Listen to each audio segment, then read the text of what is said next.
Bonsoir et bienvenue chers auditeurs, je suis ravi de vous retrouver aujourd'hui pour une discussion qu'on peut attendre sur l'avenir de l'éducation à l'ère de l'intelligence artificielle. Nous sommes pour en parler avec un expert en éducation. Nous sommes avec Abdillah Kadili qui est avec nous au bout du fil. Bonsoir. Bonsoir, cher ami. Je te remercie pour cet appel.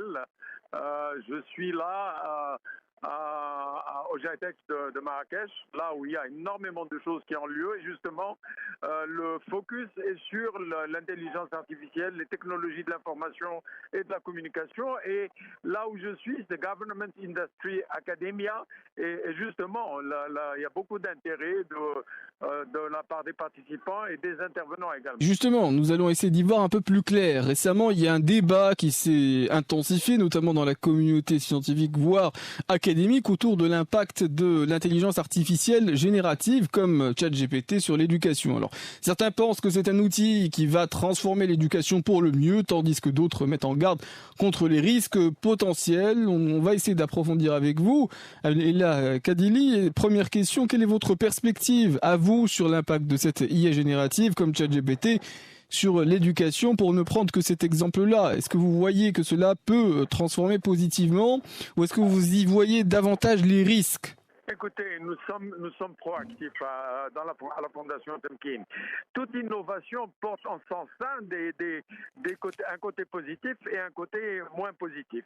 Donc, tout dépend comment on entreprend la mise en place, l'introduction, l'intégration des technologies. ChatGPT, Bard, Ernie, et il y en aura de plus en plus, ont un côté extrêmement positif en ce sens. Qu'elle remue ce qui se passe, ce qui s'est passé depuis l'éducation telle qu'elle se présente depuis de nombreuses années, se présente comme des outils pouvant être utilisés, présentant également la possibilité pour la recherche, la possibilité pour la transformation, etc. Et bien entendu, il y a un côté qui est moins positif, qu'il faut prendre avec beaucoup de circonspection, auquel il faut s'adresser et voir dans quelle mesure l'encadrer et éviter justement l'impact, ce que vous appelez négatif. Lorsqu'on entame ce débat, beaucoup ont des opinions plutôt tranchées sur la question. Moi, j'entends davantage de nuances. Alors, comment percevez-vous les avantages potentiels de cette IA générative dans l'éducation, tels que l'amélioration de l'interactivité en classe ou la personnalisation de l'enseignement, comme certains l'imagineraient? L'amélioration de la performance des apprenants sans absolument aucune hésitation. Oui, ça permet une amélioration. Je vous donne un exemple. Vous faites appel à un enseignant partout dans le monde. Tout à l'heure, il y a eu une sommité qui est intervenue de l'extérieur, qui a donné son point de vue, etc. Ça, absolument aucun problème. L'amélioration des compétences des enseignants eux-mêmes est quelque chose qui est en train de se réaliser, pas uniquement dans notre pays, mais regardons vers les pays qui ont réussi à faire à leur système éducatif un virage à 180 degrés. La Finlande, dans certaines proportions, les États-Unis, la Nouvelle-Zélande, Singapour et j'en passe.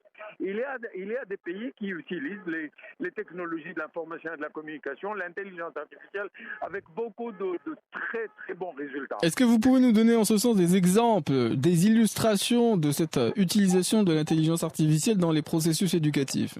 Écoutez, d'abord le renforcement des compétences des élèves, le renforcement des compétences des enseignants eux-mêmes, la mise à disposition d'un certain nombre d'outils qui justement contribuent à ces améliorations.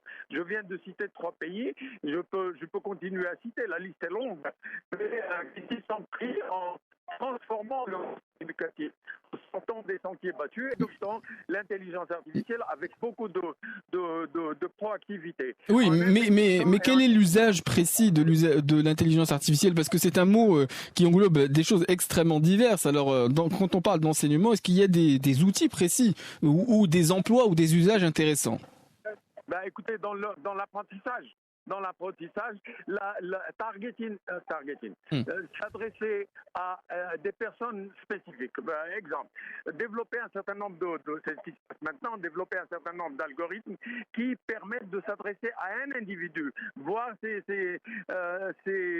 déficiencies, ce qui lui manque, et donc développer un processus pour réduire les manques, pour renforcer les compétences, etc., plutôt que de s'adresser à des groupes. Ce que l'intelligence artificielle permet aujourd'hui n'était pas permis il y a quelques années. Aujourd'hui, nous pouvons identifier ce qui manque à une personne plutôt qu'à un groupe de personnes. Et cela, c'est parmi les choses que ces processus permettent. Si je comprends bien, il s'agit d'évaluation personnalisée pour se rendre compte des faiblesses plus précisément des uns et des autres dans un groupe, c'est-à-dire dans une classe. Alors, certains craignent que cette intelligence artificielle, notamment générative, ne soit également utilisée pour tricher. Et certains aient eu effectivement certains cas de tricherie dans l'enseignement, dans l'éducation, dans le monde académique. On entend également ce risque. Mais on n'en est plus là. Certains pays ont dépassé ce niveau-là.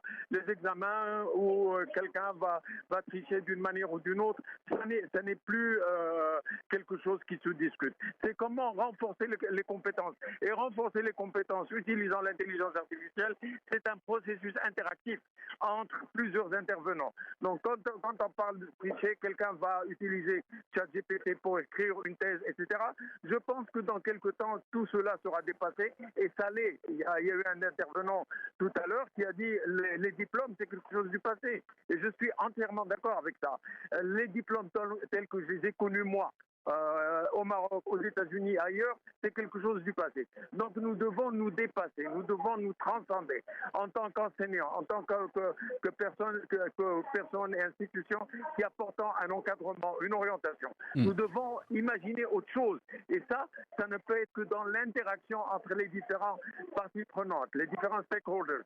Ça ne peut être que dans un investissement collaboratif et partenarial pour trouver de nouvelles voies. Et ces nouvelles voies semblent, l'intelligence artificielle permet de les renforcer, permet de les encadrer. Oui, ce que vous disiez à l'instant, Kadili, c'est que les compétences, la nécessité de les développer, personne ne discuterait ce point-là. Le diplôme, il permettrait de, disons, certifier un certain nombre de compétences acquises. Je vais vous donner un exemple. Allez à 1337. À Ben Guerir ou à Khouribga, là où 1337 est en train de se réaliser. Regardez ces jeunes qui n'en ont rien à faire des diplômes, qui sont dans une autre dynamique, dans une autre logique. Donc quand vous dites tricher, vous vous référez à un fin de parcours où il y a un diplôme, bachelor, master, PhD, etc. Dans quelque temps, tout ça n'existera plus. Ce sont des compétences, et de compétences acquises sur le terrain, des compétences acquises en interaction, de prouver que l'intervenant tout à l'heure parlait d'une chaîne de production d'ordinateurs. Est-ce qu'on a besoin de montrer son PhD pour savoir diriger une chaîne de production d'ordinateurs? Certainement pas. Donc demain, qui est aujourd'hui, c'est une autre façon d'enseigner. C'est une autre façon de renforcer les compétences des uns et des autres. Et c'est dans l'interaction, dans la collaboration, dans l'interactivité et dans le partenariat qu'on arrive à faire ça, à réaliser cela. On entend le bruit d'ambiance et on comprend que vous êtes présent à cet événement, le GITEX, en l'occurrence, qui se déroule ici au Maroc, et c'est inédit. On salue votre présence et on vous souhaite bon courage pour les interventions qui vont être les vôtres, je le dis, durant cet événement. Très très bonne fin de journée. Laissez-moi ajouter quelque chose, s'il vous plaît. Est-ce qu'aujourd'hui nous avons le choix? En fait, nous avons un choix vraiment très limité, de deux choses l'une. Ou bien nous enfourchons ce qui se passe, nous rentrons dedans, nous devenons des producteurs, comme bon nombre de pays qui, il y a quelques années, étaient derrière nous, ou bien nous allons continuer à être de simples consommateurs. Je viens de rencontrer une jeunesse d'une école marocaine d'ingénieurs. Eh bien, il faut les voir, comment ils sont. Il faut voir comment ces jeunes sont impliqués. De 20 ans, 22 ans, 23 ans. C'est ça l'avenir de notre pays. Des jeunes qui en veulent. de plus en plus, qui ne demandent pas quel diplôme vous avez, qui disent comment pouvons-nous partager les compétences que vous avez, celles que tous ceux qui sont dans cet événement, ce grand événement, veulent partager. C'est cela l'avenir. Donc devenons des producteurs. C'est cela ce que nous n'arrêtons pas de répéter. Au lieu de continuer à consommer ce qui nous vient de l'extérieur, et nous serons forcés de le prendre tel qu'il vient, nous ouvrirons une boîte et là, il est là. Le Maroc, le Marocain, les compétences marocaines ont la possibilité de devenir des producteurs. C'est un appel, c'est un souhait, c'est aussi un appel à l'action. Abdelila Kadeli, sur ce, on se dit à très bientôt. J'imagine qu'on a d'autres points à soulever avec vous. Je sais que ces thématiques nécessitent beaucoup d'intervention et d'éclairage, comme nous sommes contraints par le temps.